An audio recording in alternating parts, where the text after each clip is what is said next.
Hi everyone. So I'm going to show you a run through of my one of my newest add-ons. This is Magic Calendar.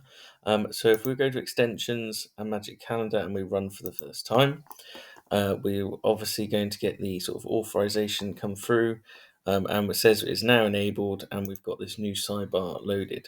What it's also done is added calendar events for us, and this is what we're going to use to manage our calendar events. Sheet one we can use or we can get rid of. It depends if we need it. I'll get rid of that because I don't need it. And I've got calendar events now.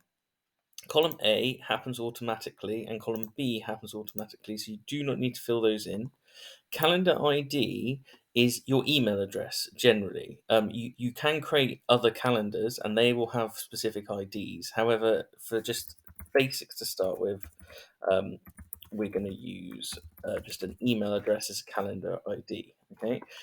Then you can obviously, if you've got a load of events, you can drag that down. You don't have to type out every time. Then we can put in some dates. Now, I think I'm going to use UK format. It should work in any format, okay? It should be able to figure that out itself. So if I just do that, we'll just do that for now. End dates, you can either leave blank and it will just be that date, okay? Or if it's over a period of time, you can have an end date, all right? So we'll do a few different ones here. Let's copy that. It's just the same. Let's copy that, but change it for a few days. So that one can be like 3 days. I'll leave the rest the same. I'll do some different things here. So all day event, you need to type yes or no. Okay, if you don't, you can have if you can type yes. If you leave it blank, it will just default to no. Okay, but so you don't actually have to put no. You can just put yes. So let's do a few different ones. Let's put yes there. If you were to put, like I just did there, something like that, that would default to no as well. Okay, so to check that, we'll change that to yes as well. So we've got some start all day events. In fact, I might add a couple more all day events because they're easier and I don't have to do the timings then. So if we add those as all day events, now we need to do some timings. So we've got start time and we do need a finish time. Otherwise, it would be a zero event. So let's do a start time on this one and we do this in time. So 24-hour clock. Let's do 14.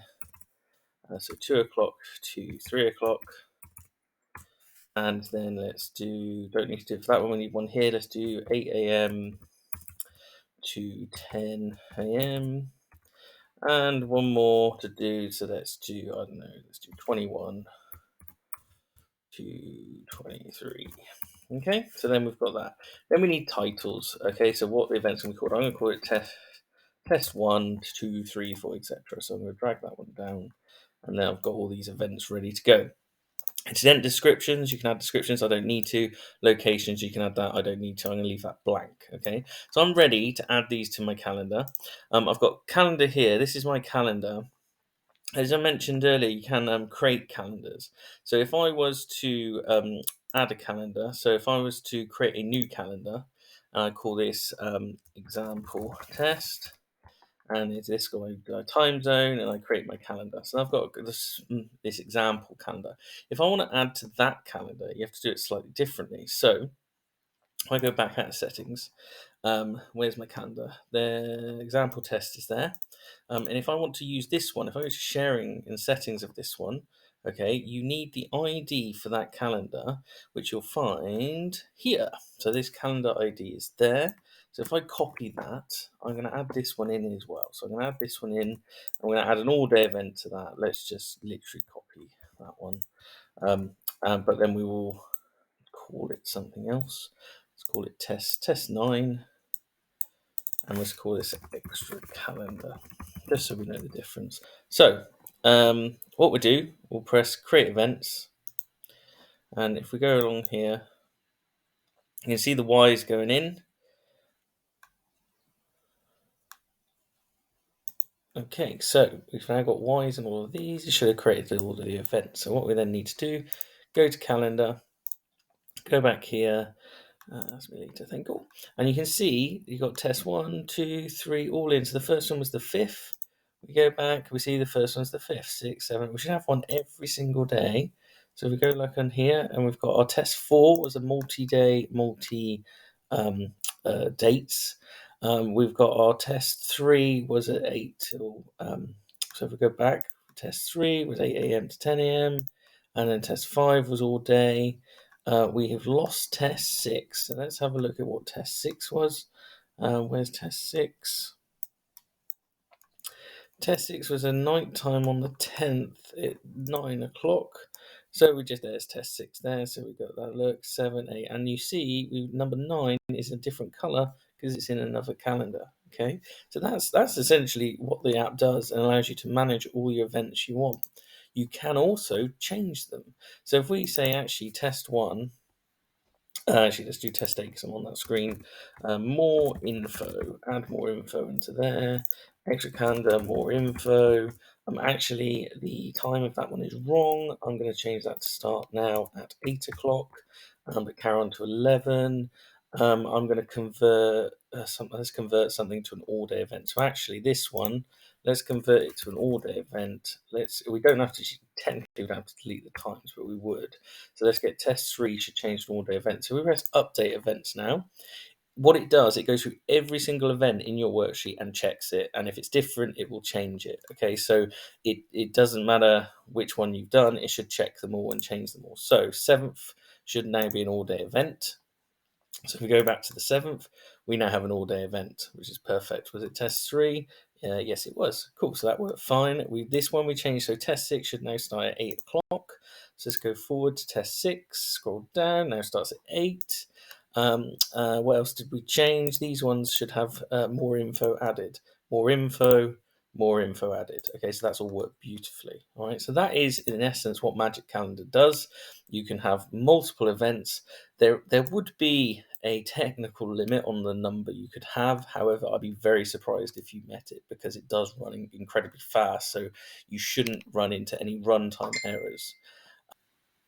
The other thing I want to talk about, I will come to the Google form in just a second, but I want to talk about automatic updates. So at the moment, the way we've set this up is you press create events to create any new events, and you press update events to make changes. It was all done manually. However, it has the functionality built in to do it automatically, and this will run every hour. So if you do some updates within an hour, it will have updated on the calendar. And automatically without pressing the button. So if you've got people working on your calendars, you don't need to teach them how to use this. It can just happen automatically if they're making edits to the spreadsheet. So you tick it for this one. It works the same with the Google form one, but we'll just start with this one and we set automatic updates, which means it will turn the on to do it once an hour. Now, if you close the sidebar and you load it up again, Magic Calendar, that checkbox will already be ticked, showing that it's already enabled, okay? And that one isn't. If you want to turn it off, you untick it, set automatic updates, that gets rid of it, okay? So that's no longer doing automatic updates, and if we were to close the menu, load it up again, it would no longer be, it wouldn't tick again, it would stay unticked, meaning it's not set, okay? But that's really useful as well for lots of different reasons, but it is a thing you have to turn on or turn off just by using that button, okay? So the Google Form worksheet now is slightly different, but you use this to, instead of having this worksheet calendar events that you manage and you update, you may wish to use a Google Form to do the update. So if we press generate a Google Form, it will automatically create a brand new worksheet for form responses, but it will call it calendar form. It will generate the Google form and it will even give you a link. So if I copy that link to the form, so if I go to the form and paste, you'll see the form here, calendar ID of what you're putting in, and then it gives you the option start date, end, then all day event, etc. Let's actually just do this properly, and I'll show you where the calendar is saved as well. So if we do info at notsoMagicApps.com, let's choose a date. So let's choose the 6th, end date the 7th, all day event, yes. So let's call this Google Form Test. Leave the rest blank, and we'll submit that there. So that's now gone in. All right, so we can close that now. Right, and then what we can do is if we go to calendar form, we'll see that our new entry's already gone in. And then we can go up to the calendar, and if we go back to the section, you see Google Form Test is there. Okay, so as calendar people fill in the form, it automatically goes into here, and you can share that form link with anyone as long as they get the calendar ID right. it will work because it's your account that's adding to it. So it's your account that's authorized. So as long as it's an ID you have access to, anyone can fill it in. So it's a way of restricting it. So if you don't want people having access to this, you want to give them a form to add events for whatever reason, this is the way to do it. And just so you know as well, that form, you should be able to, you can go manage form and sort of like go to edit form or go live form from the Google Sheet because it's now added it. Equally, wherever it's stored in your Google, your My Drive, so that was my Google Sheet, it's put the calendar, the form there as well. So if this file was in a folder somewhere, this would be generated next to it. So you always have access to it. Is like a normal Google form linked to a Google Sheet like this. Okay, so same thing happens with the sort of updates as well. You can edit this. So if you realize there's a mistake, you can edit it. Okay, so I think that's basically it for Magic Calendar. It's still kind of new. There's always a chance there's a mistake. I'm working on getting it to work, whether you're in the US, the UK, and dates will be a bit tricky like that. So it is one of those things. Is working brilliantly for most people, but do let me know if you have any problems, and I will try and get it working as smoothly as possible, as quick as I can. All right, thanks very much, everyone.